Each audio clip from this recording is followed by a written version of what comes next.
Faith in God is always there, otherwise what are we sitting here for? We all have faith in God. That's constant, that's a constant. But the Guru faith is a variable.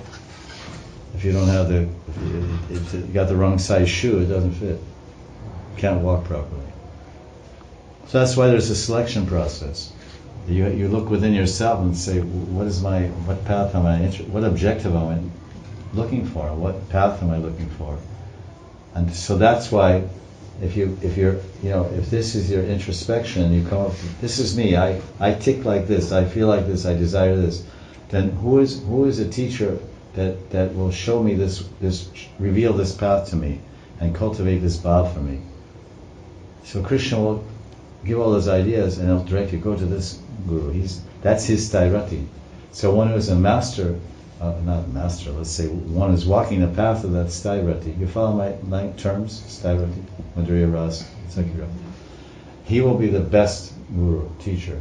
Now another level is, because if someone is on the level of Gopi Bhav, Madhurati, because all the other bhavas are mixed there, because earth has everything.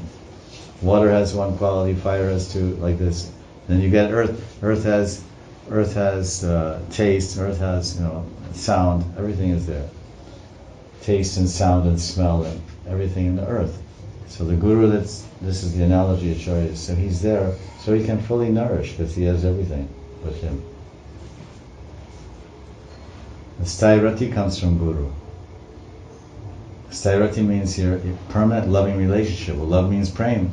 So if there's no prema in the heart, how can there be Stairati in the heart? There's no bhakti comes from Guru Krishna. So bhakti, bhav, prema, and Stairati are one entity. None of it's in the heart. Prabhupada himself says, bhakti pai. You receive bhakti from Krishna or Guru. Krishna means Guru. Guru and Krishna is one. But the practical way that we're getting bhakti is from Guru.